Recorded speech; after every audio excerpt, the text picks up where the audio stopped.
All right, interview on 2/14/2012 with Mr. Mayfield in his office. All right.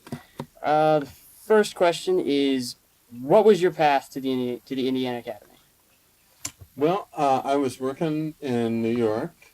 I worked for the Doctors Council, city physicians union in New York, and was looking for a teaching job. I was getting a license to teach in the city of New York and was looking for college jobs in the area.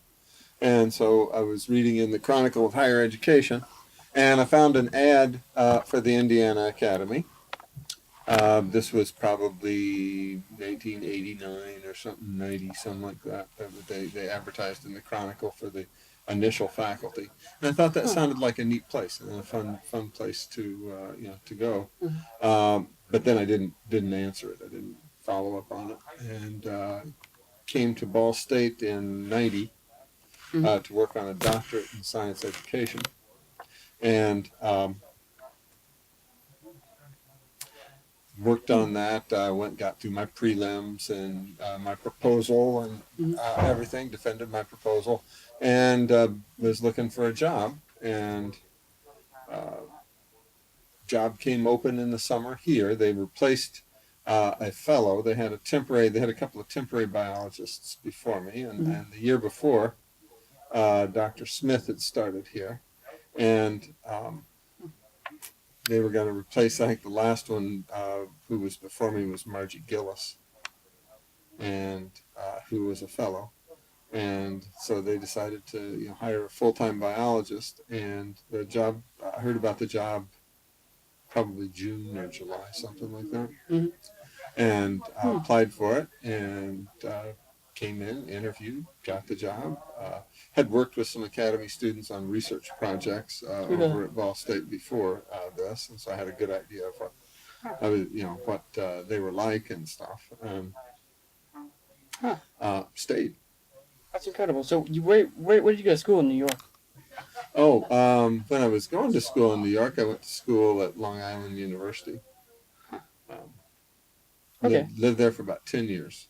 That's awesome. So, where did you live before you went to New York?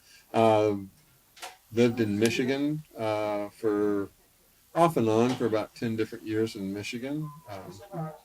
Kind of traveled around a lot before Really? that. Yeah. That's awesome. So you ended up here by a letter that gets sent out. It's called the Indiana Chronicle of Higher Education. No, the Chronicle of Higher Education is a magazine. Is it really? Yeah. Huh. Is that still circulating? Yeah, it's where a lot of it's where most jobs in college are advertised. Wow, I didn't know that. And so, That's awesome. But I mean, as I said, I didn't respond to that ad. I learned about the place, from that. And then when I was here working on my doctorate, I heard about the job that was open here. In fact, Nancy Watson, who used to teach at Burris, told me about it. Is that Mr. Watson's wife? No. Okay. Huh. That's awesome.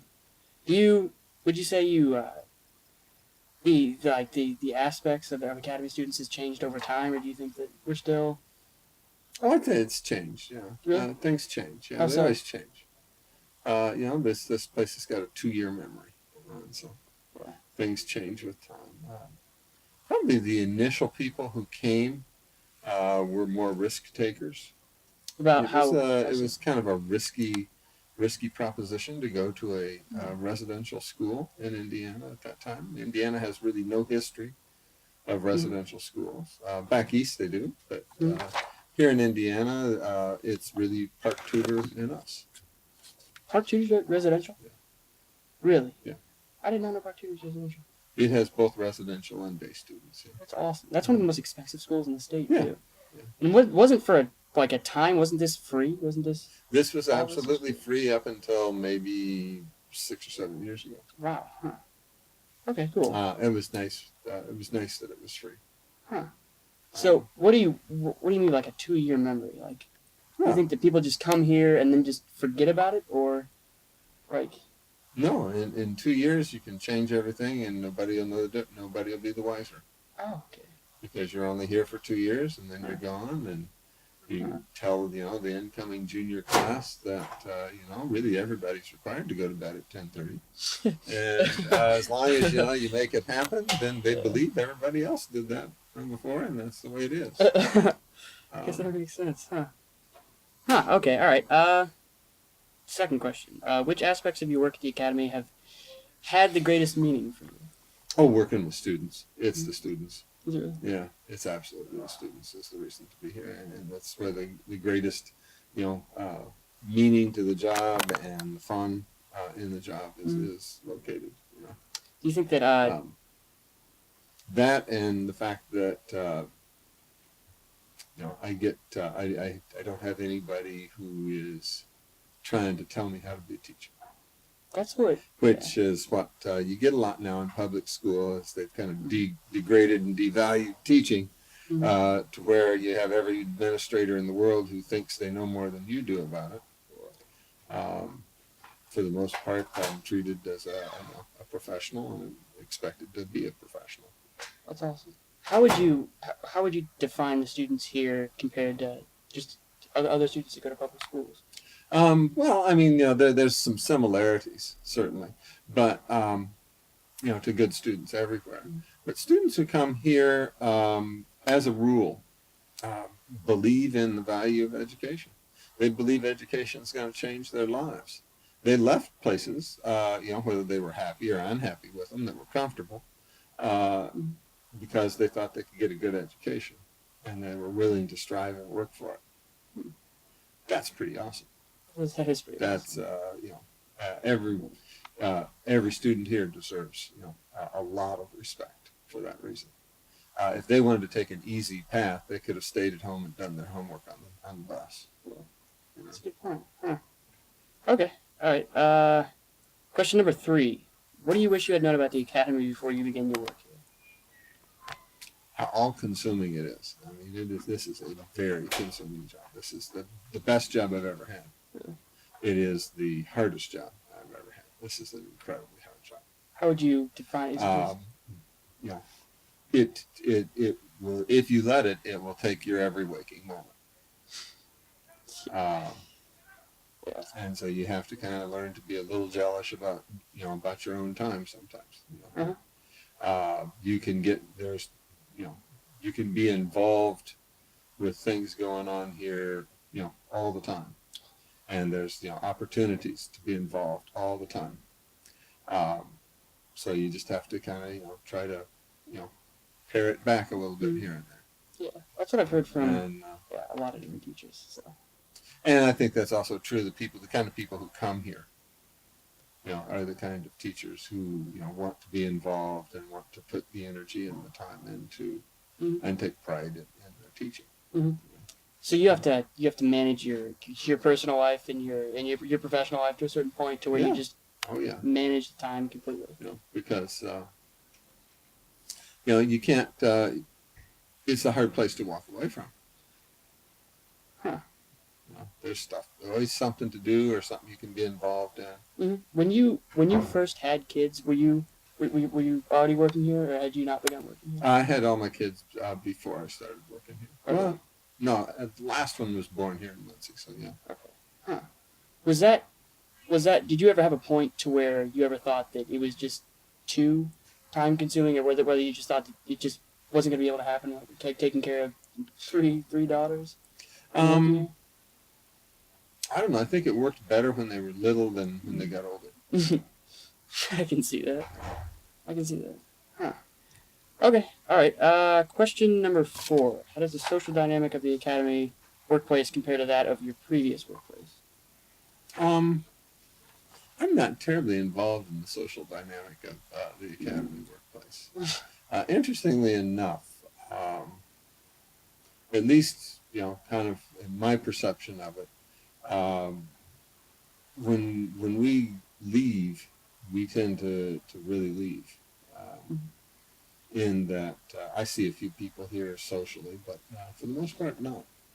So. So that, and I don't hang out in the coffee room. So that, I'm not terribly. It's not a terribly social place. in that sense. Whereas, I did, when I was working in New York, yeah, we kind of hung out after work and we hung out with each other on weekends and things like that. The group of people who I worked with were largely, kind of my friend group as well. Not so much so. Do you think that's because everyone is just so professional about everything? Or? No, I think that's probably not true. I think for other people, that's not their experience. Mm-hmm. But for me, when I leave here, I want to leave here. I can see that. Trust me, I definitely feel that one. Yeah. Well, that's why a lot of people go home on the weekend. Mm-hmm. So because it's I don't know, just whenever I'm here on the weekends, it's just I feel like I'm supposed to be doing work the whole time. You are. Yeah. Yeah. It's hard to escape that. So, all right. How would you said you worked at Ball State, didn't you? Mm-hmm. How would you compare I was that? a doctoral student at Ball State and I taught part-time there. How would you compare that to here? Like actual Ball State students with. They're older and so you can scare them more. Yeah. For them, I teach nursing micro labs now in the evenings, and this is a professional choice for them. They're working towards a profession, and so that makes life a little more serious. Mm-hmm.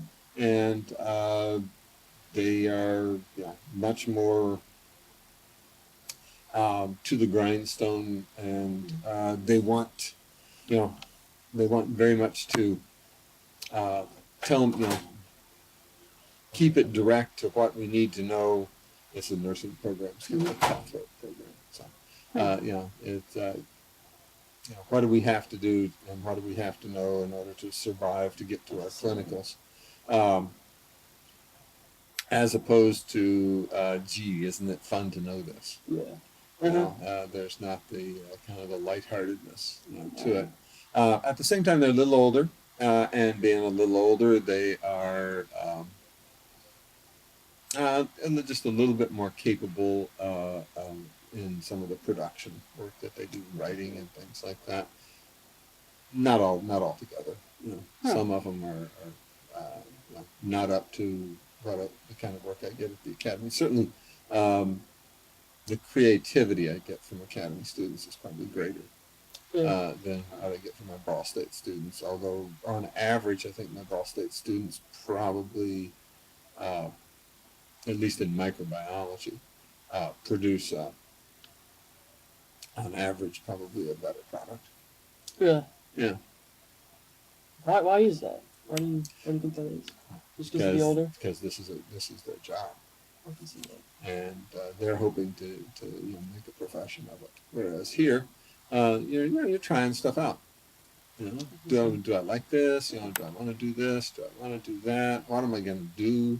Mm-hmm. For the most part, these are professional students at Ball State. They know what they want to do, and they know that they have to, produce a high quality product to go on. Mm-hmm. I can see that. Huh. That makes sense. Okay. All right.